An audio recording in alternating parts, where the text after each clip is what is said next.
Hey guys, what's up? It's your buddy Roo, and I'm back with another review on World of Warcraft.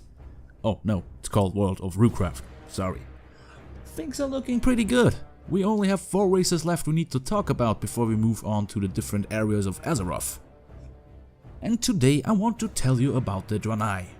Before we jump into the history, let's take a look at the available classes. Another masterpiece. The Draenei racial traits include a 1% increase in shadow resistance, a 10-point bonus on the jewel crafting profession, a scaling increase in strength, agility and intellect, and last but not least, the gift of the Naru, a healing spell that heals the target for 20% of the caster's maximum health. With the technical stuff out of the way, let's head over to the backstory.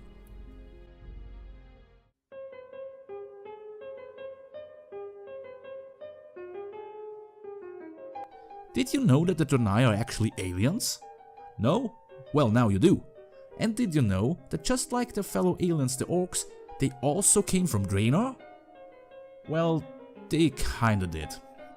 Let me explain. Let me take you to a time long ago to a planet called Argus. On Argus there lived a race called the Eredar. These guys had a natural affinity for magic and were extremely smart. One day, the mysterious Naru race arrived on Argus. The Naru are basically the personification of the Holy Light. That's pretty much all you have to know about them for now. These Naru gifted the Eredar the crystals of Artamal. These crystals increased their intelligence further and helped them to unravel the mysteries of the universe. We skip some years ahead as Sargeras, the fallen titan and master of the Burning Legion, approached the leaders of the Eredar with an offer. Kil'jaeden, Archimonde and Velen were promised unimaginable power in return for their loyalty. Kil'jaeden and Archimonde agreed, but Velen wouldn't have none of that shit. A vision showed him a dark future for the Eredar, and this vision came true. The Eredar transformed into demonic beings and started to hunt those who didn't agree with Sargeras. In this time of need, the Naru returned to appear before Velen and his people, and they offered them their help to escape. Velen and his people now refer to themselves as the Draenei, which translates to the Exiled Ones. In their spaceship, the Orshogun, the Draenei traveled the universe looking for a new home, with Kil'jaeden hot on their heels. He wasn't too keen on Velen leaving. The Draenei eventually ended up on Draenor, where they befriended the indigenous orcs and lived in safety for the next 25,000 years. They also gave the planet its name, as Draenor translates to the Exile's Refugee. Oh, and I can already hear you complain. But Roo, why didn't you mention the Draenei in your orc review? Why didn't you tell us about them then? How can we ever trust you again? Well, I'm talking about them now, aren't I? I just wanted to focus on the orcs back then, without making things too complicated and convoluted. But back to the topic at hand. Kil'jaeden eventually found the Draenei, and with the help of the Orc Gul'dan, he started a war between the orcs and Draenei. Nearly 80% of the Draenei population died in that conflict. The remaining Draenei fled into the most distant corners of Draenor. The now fel-infested lands eventually transformed them and turned them into the Broken. That would be a really sad end for the Draenei, right? But don't worry. A group of Draenei, under the leadership of Velen, managed to hide in the Sangha Marsh without being corrupted. But of course things started to heat up again, as the Blood Elves came to the Outlands. Oh, remember that part of my Blood Elves review? I'm telling you, everything is connected and coming together, isn't it great? The Blood Elves started to mess with the Nauru fortress Tempest Keep and threatened to kill the remaining Draenei. The Draenei escaped once again, using one of the Keep's wings, the Exodar, another spaceship. But the Draenei didn't know that the Blood Elves anticipated that and messed with the ship's engine. They got lost in the twisting nether and eventually crashed on the Azure Mist Isles on Kalimdor. Here they made contact with the Night Elves and later joined the alliance. Whew, we're almost done, don't worry. The Draenei later helped the alliance in the campaign in the Outlands to fight the Burning Legion, and after the victory some of them stayed there to revitalize their former home. But that doesn't mean that things are great. Velen is sensing a new threat arising. A bigger war between the light and darkness is approaching. This introduces us.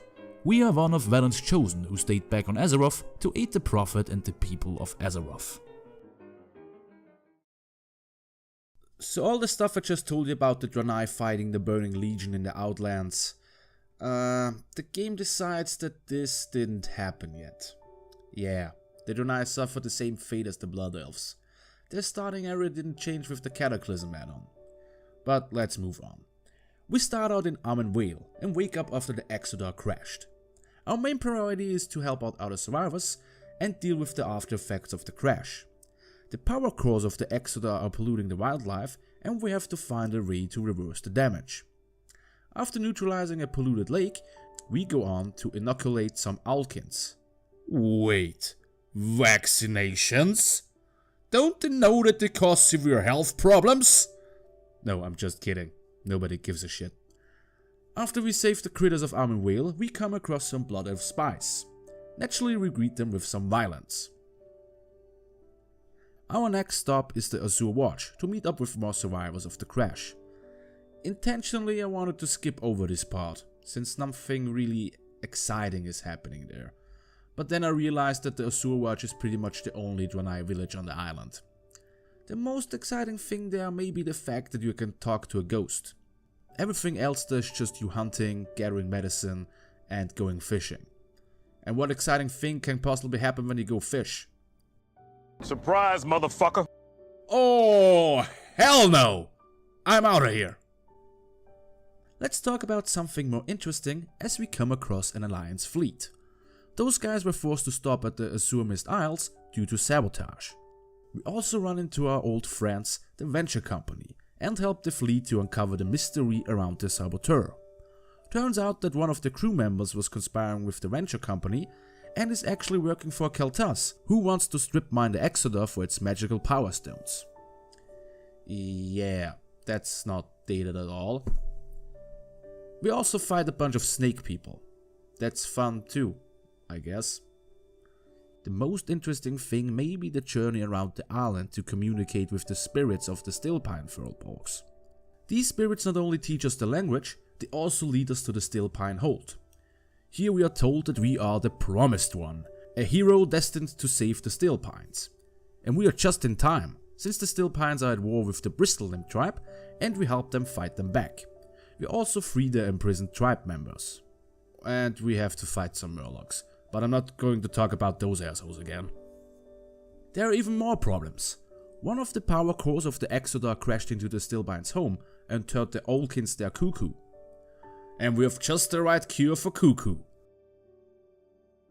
We also fight a giant two-headed dog and are praised as the savior of the Stillpines. I wish there was more I could tell you about the Draenei starting zone, but as I said before, the stuff you do there don't really stand out. The part with the Alliance fleet was fun and explains how the Draenei joined the Alliance, but there wasn't much else that impressed me. I have to be honest, I've never been a big fan of the Draenei. Not because of the looks or the story, it just always have been such a drag to go through the starting zone. Their capital, the Exodar, looks cool though. They have holograms and a Naru. That's cool, I guess. I guess this was a short video. At least it seems like it when I'm writing this script. Next time we have a little special video. We are going to talk about the trolls and the gnomes. Like always, if you enjoyed this review, let me know by hitting the like button or leaving a comment. If you feel especially generous, consider sharing this video or subscribing to the channel. This is Roo signing off. Bye bye.